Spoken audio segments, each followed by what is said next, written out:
Hello friends. तो आज की डेट के जितने भी मोस्ट इंपॉर्टेंट करंट अफेयर्स हैं सिर्फ एक क्लास के अंदर आज हम इसको कवर कर लेंगे। तो ये क्लास आपके एग्ज़ाम के लिए बहुत इंपॉर्टेंट रहने वाली है क्योंकि ये वही सारे टॉपिक्स हैं जो आपके एग्ज़ाम में एक्सपेक्टेड रहेंगे। तो सबसे जो पहली न्यूज़ है ये आपके department of economic affairs DEA से रिलेटेड है। इन्होंने फॉरेन एक्सचेंज मैनेजमेंट रूल्स जो कि 2019 के रूल्स हैं उसमें कुछ चेंजेस कर दिए हैं। कौन सी स्कीम के अंडर? पोर्टफोलियो इन्वेस्टमेंट स्कीम के अंडर। तो पहले क्या होता था, पहले सिर्फ NRI जो होते हैं, नॉन रेजिडेंट इंडियन, इसी के साथ जो OCI होते हैं, ओवरसीज सिटीजन ऑफ इंडिया, सिर्फ यही लोग इंडियन लिस्टेड शेयर्स में इन्वेस्ट कर पाते थे। बट अब क्या करा है, कोई भी ऐसा पर्सन जो इंडिया के बाहर रिजाइड कर रहा है, person resident outside India, PROI, इस कैटेगरी को भी अब इसमें अलाउ कर दिया है कि अब ये डायरेक्टली इंडिया के स्टॉक मार्केट में इन्वेस्ट कर सकते हैं। ठीक है, तो इट डज नॉट मैटर कि वो NRI ही होने चाहिए या OCI ही होने चाहिए। इसके अलावा और क्या चेंज करा गया है, जो यहाँ पे इन्वेस्टमेंट लिमिट थी उसको भी बढ़ा दिया गया है। यानी कि अगर कोई फॉरेन इन्वेस्टर किसी इंडियन कंपनी में आके इन्वेस्ट कर रहा है, ठीक है, तो अब क्या है, less than 10% of the total paid up equity capital जो उस कंपनी की है उतना वो लोग होल्ड कर सकते हैं। एग्रीगेट लिमिट भी बढ़ा दी गई है। जो PROI होते हैं, पर्सन रेजिडेंट आउटसाइड इंडिया, ये लोग 24% तक रख सकते हैं, होल्ड कर सकते हैं किसी भी कंपनी का total paid up equity capital. इसके अलावा एक और चीज़ है कि अगर 10% से ज़्यादा हो जाता है किसी भी इन्वेस्टर का इन्वेस्टमेंट अमाउंट, तो जितना भी एक्सेस है, लेट से 12% हो गया, तो जो 2% का एक्सेस है अबव द 10%, ठीक है, तो वो आपको अगले 5 ट्रेडिंग डेज के अंदर अंदर डाइन्वेस्ट करना पड़ेगा। ठीक है, वहाँ से इन्वेस्टमेंट में से हटाना पड़ेगा। तो ये चीज़ आपको पता होनी चाहिए। ये जो रूल्स हैं ये सिर्फ और सिर्फ नॉन डेट इंस्ट्रूमेंट्स के लिए हैं, यानी कि शेयर्स जब कंपनी के खरीद जाते हैं उसी से रिलेटेड है। बॉन्ड्स या डिबेंचर्स के लिए कोई भी ऐसा चेंज नहीं करा गया है। नेक्स्ट जो आपकी न्यूज़ है, जो आपकी NPCI है, national payment corporation of India, बहुत इंपॉर्टेंट न्यूज़ है ये। इन्होंने ड्रूनिक्स लॉन्च कर दिया है। ड्रूनिक्स एक ब्लॉकचेन टेक्नोलॉजी है। ठीक है, तो जो भी डेवलपर्स होते हैं जो ऐसी टेक्नोलॉजीज़ को डेवलप करते हैं, ऐप्स को डेवलप करते हैं, ठीक है, उनका जो कोड होता है ना वो फ्री कर दिया गया है। ओपन सोर्स ब्लॉकचेन टेक्नोलॉजी है ये। तो कोई भी डेवलपर इस टेक को यूज़ करके अपना कस्टमाइज्ड एक बना सकता है प्लेटफॉर्म। ठीक है, एंड NPCI ने इसको कौन से यूज़ करके बनाया है, तो उन्होंने हाइपर लेजर फैब्रिक, ठीक है, ये एक फ्रेमवर्क होता है, इस फ्रेमवर्क को यूज़ करके इन्होंने इसको बनाया है ड्रूनिक्स को। ठीक है, ये उन ऑर्गेनाइजेशंस के लिए डिज़ाइन है जो टोकनाइजेशन प्लेटफॉर्म बनाते हैं, यानी कि किसी भी रियल वर्ल्ड चीज़ को एक डिजिटल टोकन में कन्वर्ट कर देना। ब्लॉकचेन क्या होता है, थोड़ा सा आपको स्टैटिक इन्फॉर्मेशन पता होनी चाहिए। ब्लॉकचेन एक डिजिटल वे की डायरेक्टरी है। जैसे आप पहले देखते थे ना, टेलीफोन की डायरेक्टरियाँ होती थी, ठीक है, तो वो बड़ी बड़ी बुक्स होती थी। ये एक डिजिटल वे में एक रिकॉर्ड बुक है जो कि बेसिकली सर्वर पर होस्टेड रहती है। ठीक है, हर कोई जो नेटवर्क का पार्ट है वो इसको देख सकता है, बट कोई भी इसको एडिट नहीं कर सकता। ओके, तो ये चीज़ आपको पता होनी चाहिए। टोकनाइजेशन क्या होता है, किसी भी ऐसी फिजिकल चीज़ को अगर आप नॉन लिविंग थिंग, मतलब डिजिटली उसको ट्रांसफॉर्म कर दोगे किसी भी नॉन लिविंग थिंग को, तो बेसिकली उसी को कहते हैं टोकनाइजेशन। लेट से आपको गोल्ड खरीदना था, फिजिकल गोल्ड, उसकी जगह आपने क्या खरीद लिया, आपने डिजिटल गोल्ड खरीद लिया। ठीक है, कोई आपको बिल्डिंग खरीदनी थी, आपको एक फ्लैट खरीदना था, उसकी जगह 10 लोगों ने वो कॉमर्शियल फ्लैट में इन्वेस्ट कर दिया। कैसे? उसके छोटे छोटे पार्ट्स में इन्वेस्ट करके। अब ये जो ड्रूनिक्स है इसको किसने डेवलप करा है आपको पता होना चाहिए, NPCI। ठीक है, इसके अलावा NPCI से रिलेटेड थोड़ी सी स्टैटिक नॉलेज भी आपको होनी चाहिए। NPCI जो इंडिया में रिटेल पेमेंट्स हो रहे हैं, मनी ट्रांसफ़र्स हो रहे हैं, उसका सबसे बड़ा ऑर्गेनाइजेशन कहने को आप कह सकते हो। इसको किसने बनाया था? इसको रिजर्व बैंक ऑफ इंडिया और इंडियन बैंक एसोसिएशन ने बनाया है। कौन से एक्ट के अंडर NPCI डेवलप हुआ है? Payment and settlement system act 2007। Very important, directly आपसे पूछ लेंगे एग्जाम में कि under which act NPCI was created, and आपको ऑप्शन दे देंगे RBI act, banking regulation act, ठीक है, payment and settlement system act. तो payment and settlement system act 2007 का जो है वो इससे रिलेटेड है। ये एक नॉट फॉर प्रॉफिट कंपनी है। इसके क्या क्या प्रोडक्ट्स हैं आपको बताना चाहिए। UPI है, रुपे है, IMPS है, AEPS है। ओके, नेक्स्ट जो आपकी न्यूज़ है एक रिपोर्ट रिलीज़ करी है कैग ने, कैग यानी कि comptroller and auditor general of India, state finances 2024-2025। तो इस स्टेट फाइनेंसेस रिपोर्ट के अंदर 4 अलग अलग सेक्शंस है। पहली जो चीज़ है वो अलग अलग स्टेट्स के डेट की सिचुएशन है। सेकंड जो है वो फिस्कल डेफिसिट है। थर्ड जो है वो प्रायोरिटीज़ के ऊपर है कि स्पेंडिंग आखिर में कहाँ पे हो रही है। एंड चौथी जो है वो आपकी सेंट्रल लेवल की कुछ डिटेल्स हैं टैक्सेस की। तो जो पहली सिचुएशन है उसको देखते हैं। जो सबसे पहली डेट सिचुएशन है, उन्होंने बताया कि 99% जो स्टेट्स हैं उनकी जो बोरोइंग्स हैं यानी कि जो वो लोन्स ले रहे हैं वो वहीं से जाके इन्वेस्टमेंट अपने कर रहे हैं, यानी कि 99% से थोड़ी सी ज़्यादा ही इन्वेस्टमेंट जो है वो लोन्स के थ्रू हो रही है। तो मतलब कितना ज़्यादा डिपेंडेंट है स्टेट्स लोन्स के ऊपर। टोटल डेट कितना है? 75.5 लाख CR, इतना टोटल डेट है सारे स्टेट्स का।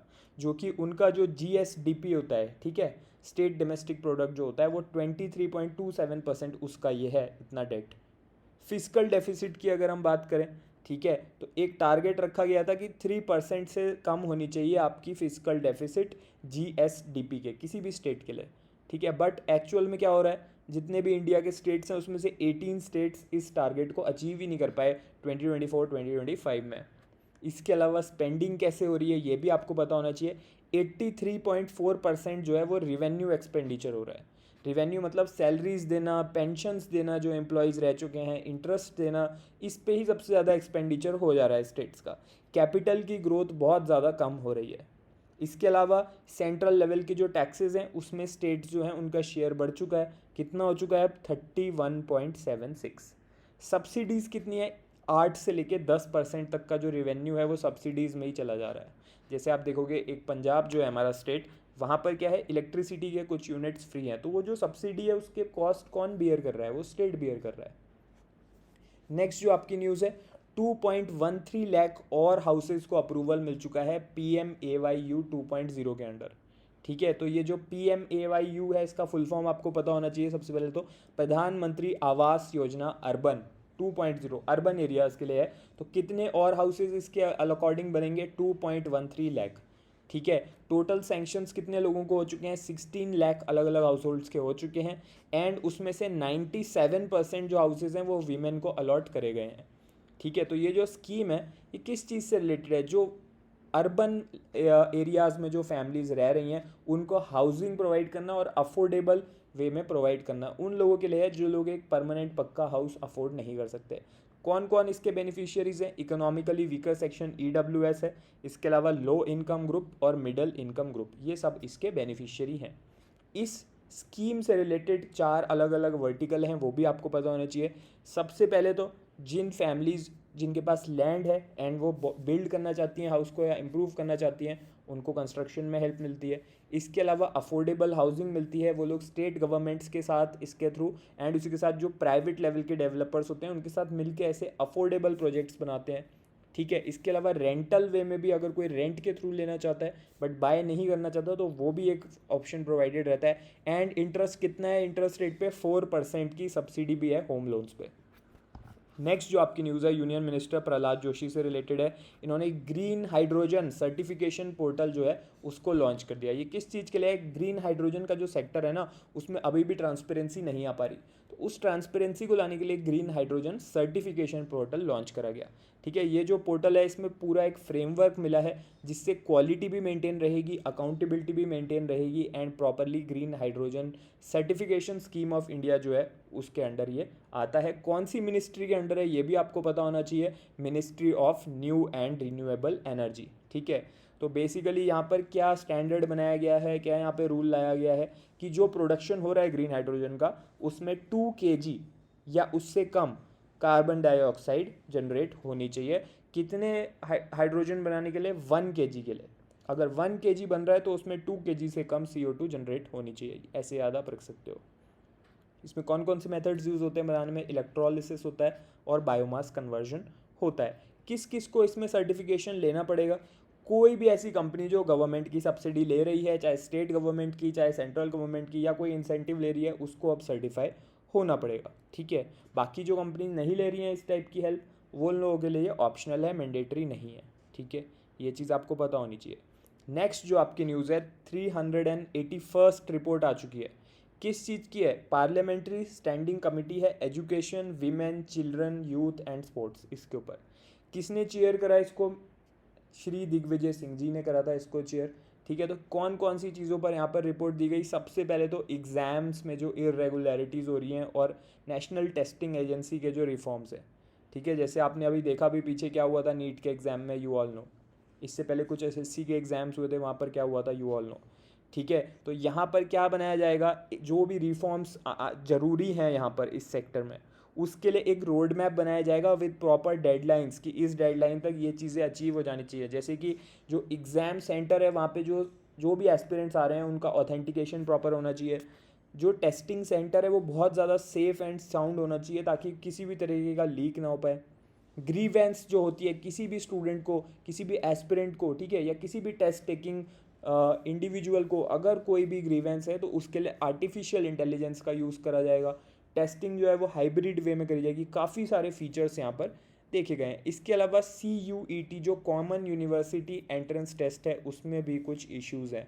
ठीक है, तो इस रिपोर्ट ने उन इश्यूज़ को भी हाईलाइट करा है, जैसे कि जो MCQ हैं वो प्रॉपरली सूटेबल नहीं थे रिलेटेड टू द सब्जेक्ट। ठीक है, इसके अलावा एक और चीज़ है कि ऐसा नहीं करा जाएगा जैसे कॉमन यूनिवर्सिटी एंट्रेंस टेस्ट में ये है कि किसी भी एडमिशन के लिए आप सिंगल टेस्ट आपको देना पड़ेगा, बट अलग अलग यूनिवर्सिटीज़ की अलग अलग रिक्वायरमेंट्स होती हैं। ठीक है, तो इस तरीके से वन साइज़ फिट्स ऑल वाली आपको माइंडसेट हटानी पड़ेगी। इसके अलावा इन्होंने एक और जो स्कीम पहले से थी, इंस्टीट्यूशन ऑफ एमिनेंस स्कीम। ठीक है, वो जो इंस्टीट्यूशन ऑफ एमिनेंस स्कीम है 8 साल हो चुके हैं उसके लॉन्च को, लेकिन अभी तक उसमें उतनी अच्छी प्रोग्रेस नहीं हुई। ठीक है, 20 इंस्टीट्यूशन को नोटिफाई करना था, अभी सिर्फ 12 ही ऐसे इंस्टीट्यूट नोटिफाई हो चुके हैं, तो ये भी इस कमिटी में पॉइंट आउट हुआ गया। ठीक है, तो इन्होंने कहा है कि इसके लिए प्रॉपर टाइमलाइन बनानी चाहिए। फोर्थ क्या चीज़ है? Higher education data.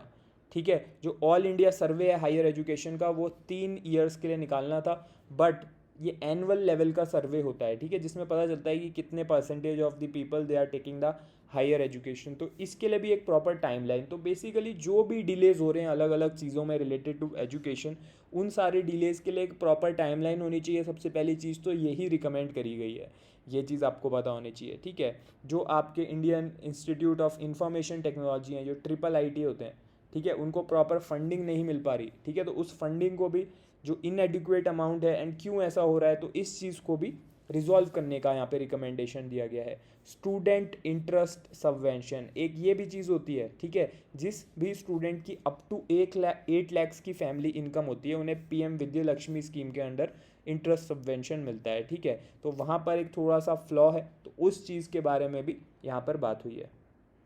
नेक्स्ट जो आपकी न्यूज़ है वो है committee of senior officials, CSO, इसकी 28th मीटिंग हुई है। कहाँ पर? न्यू दिल्ली में। इंडियन ओशन रिम एसोसिएशन को ये बिलोंग करते हैं। तो इंडियन ओशन रिम एसोसिएशन जो है ये आपको पता होना चाहिए। बेसिकली इंडियन ओशन के अंदर जो इंडियन ओशन रीजन है वहाँ पे साइंटिस्ट, गवर्नमेंट और बिजनेसेस, इन सबको एक साथ लेके आना ताकि इकोनॉमिक ग्रोथ भी हो, कोऑपरेशन भी हो, सेफ्टी भी मेंटेन रहे एंड प्रोग्रेस भी हो। इसके लिए इंडियन ओशन रिम एसोसिएशन का यही पर्पस है। कब ये स्टार्ट हुआ? 7 मार्च 1997।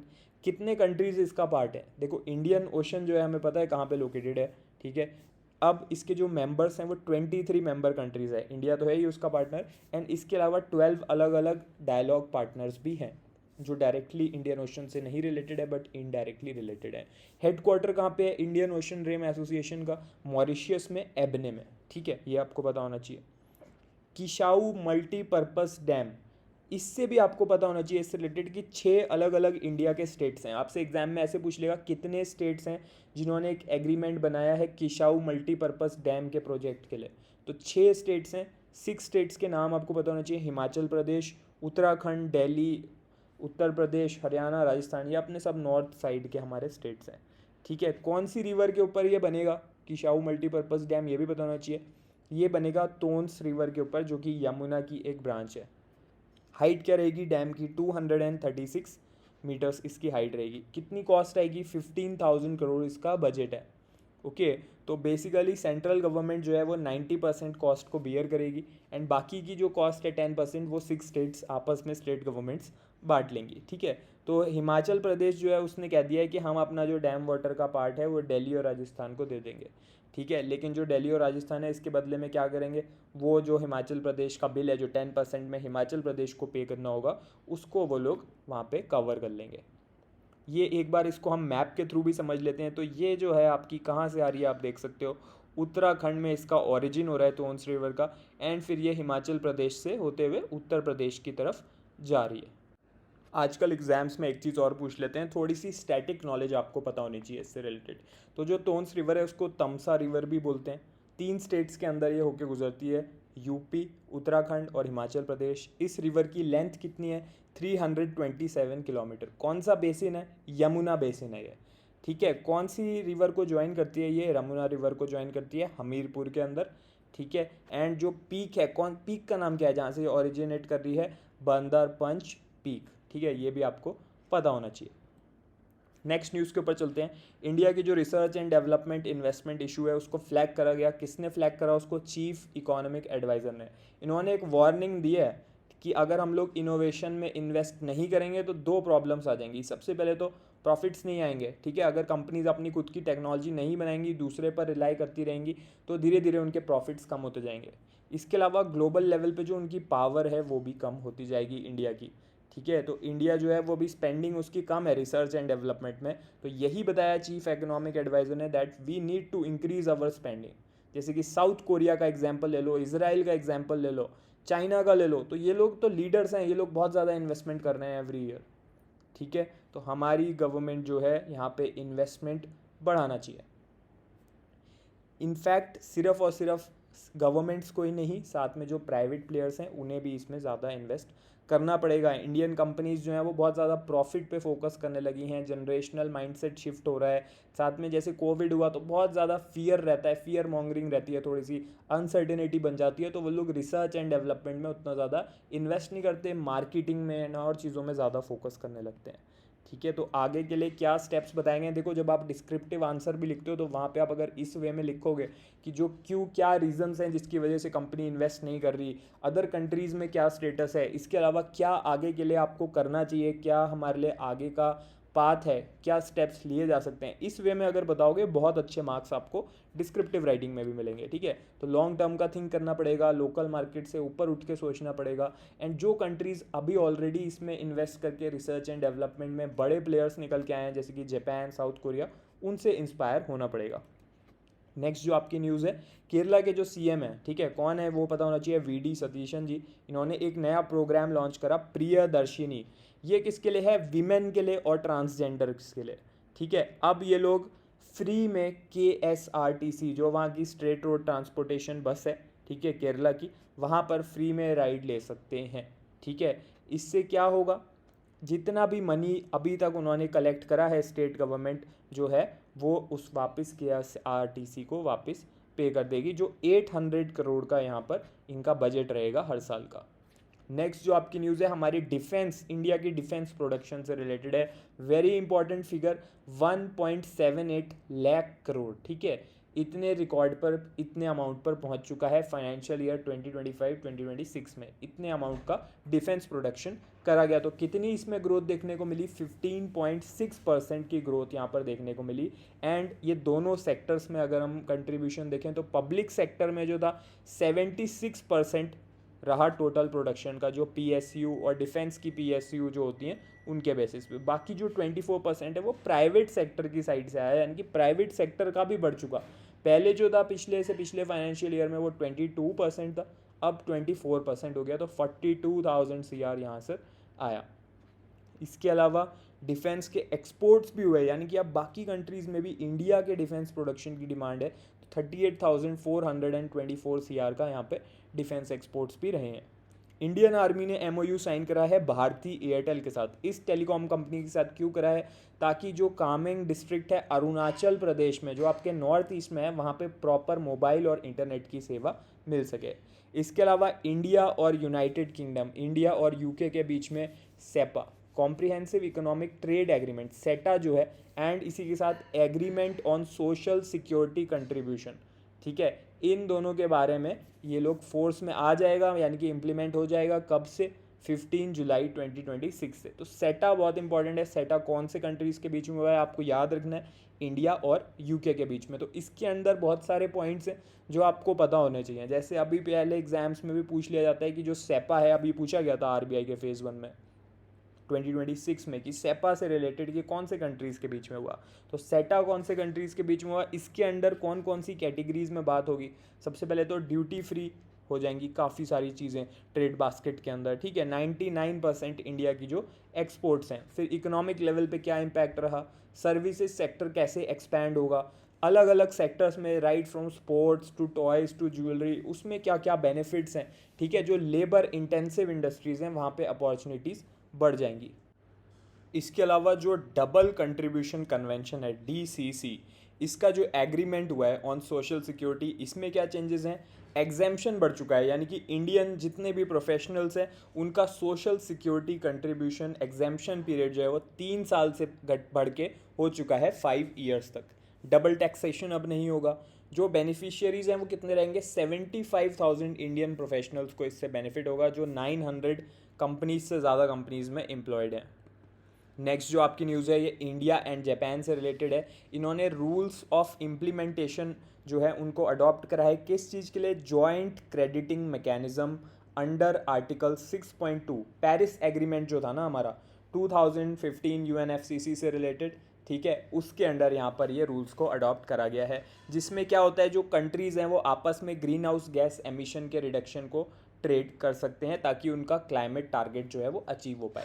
तो एक जॉइंट कमेटी बनाई गई है जिसमें इंडियन गवर्नमेंट और जापानीज़ गवर्नमेंट जो दोनों मिलकर इस चीज़ को मॉनिटर करेंगे, ठीक है। ये एक ऑपरेशनल और एक रेगुलेटरी फ्रेमवर्क है जिसमें इस चीज़ को एग्जीक्यूट करा जाएगा। एक पाइपलाइन बनाई गई है ताकि जो भी प्रोजेक्ट्स हैं वो अप्रूव टाइमली हो पाएँ, ट्रांसपेरेंसी मेंटेन रहे, एंड जो भी क्रेडिट है, जो भी फंड्स मूव कर रहे हैं, ठीक है, एंड कार्बन क्रेडिट्स जो मूव कर रहे हैं उसमें ट्रांसपेरेंसी रहे, डबल काउंटिंग ना हो कि वो जो कार्बन क्रेडिट्स हैं वो इंडिया में भी काउंट हो रहे हैं एंड वही सेम जापान में भी काउंट हो रहे हैं, वरना उसका कोई भी बेनिफिट नहीं रहेगा, ठीक है। तो ये जो है ये मेमोरेंडम ऑफ कोऑपरेशन के ऊपर ही है जो 2025 में इन दोनों कंट्रीज़ ने साइन करा था।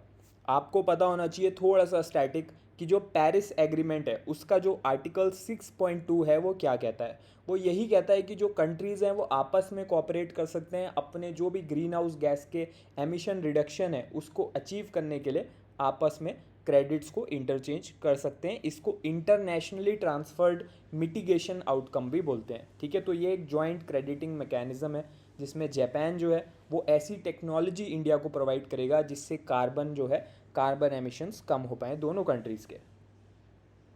नेक्स्ट जो आपकी न्यूज़ है G7 समिट से रिलेटेड है। तो जो G7 है इसकी 52nd एडिशन हुआ कहाँ पर, फ्रांस में, एवियान में, जून 2026 में।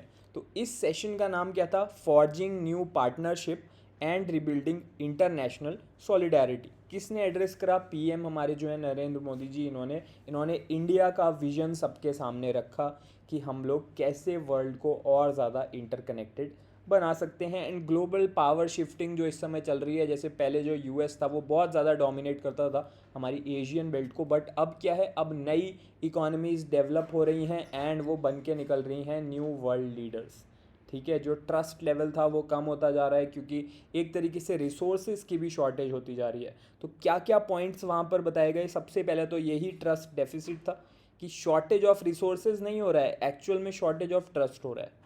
सेकंड जो है वो ग्लोबल लेवल पे साउथ साइड को, ठीक है, वर्ल्ड को बोला गया कि ये जो आप एक तरीके से आपने माइंडसेट बना रखा है कि आपको डोनेशंस ही मिलेंगी। इसके अलावा जो हमारे ग्लोबल लेवल पे जो साउथ के कंट्रीज़ हैं, ठीक है, उनको सिर्फ फाइनेंशियल असिस्टेंस ही नहीं चाहिए बड़े कंट्रीज से, उन्हें खुद की इनोवेशंस चाहिए, साथ में ऐसी पार्टनरशिप्स चाहिए ताकि एक शेयर्ड रिस्पॉन्सिबिलिटी बने एंड दोनों साइड्स जो हैं वो ग्रो कर पाएँ। ह्यूमैनिटी फर्स्ट, ठीक है, एक ये भी बताया।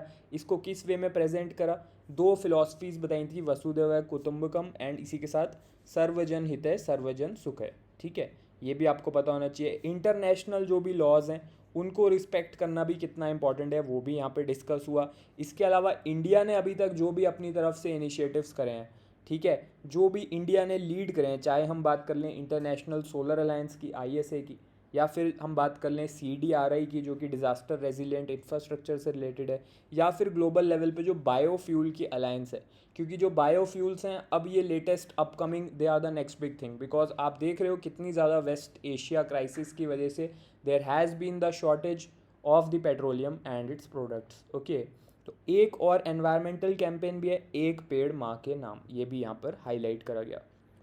कुछ डेक्लेरेशंस हैं जो इस G7 समिट में अडॉप्ट किए गए। कंट्रीज़ को डेट जो है जिन कंट्रीज़ के साथ उनकी हेल्प करना।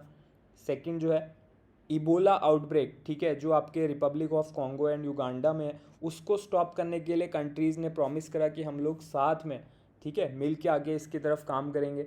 एंड इसके अलावा वर्ल्ड ओवर जो लंग कैंसर की वजह से डेथ्स होती हैं उनको भी कम करने पर इनिशिएटिव लिया जाएगा। ग्लोबल लेवल पे सिक्योरिटी के इफ़ेक्ट पर भी यहाँ पे बात हुई, डिक्लेरेशन अडॉप्ट हुआ कि जो US और ईरान के बीच में न्यूक्लियर एग्रीमेंट हुआ है उसको इनिशिएटिव को प्रेज़ करा गया। ठीक है, इसके अलावा जो नॉर्थ कोरिया का जो न्यूक्लियर प्रोग्राम है उसको हाईलाइट करा गया कि ये एक मेजर कंसर्न है।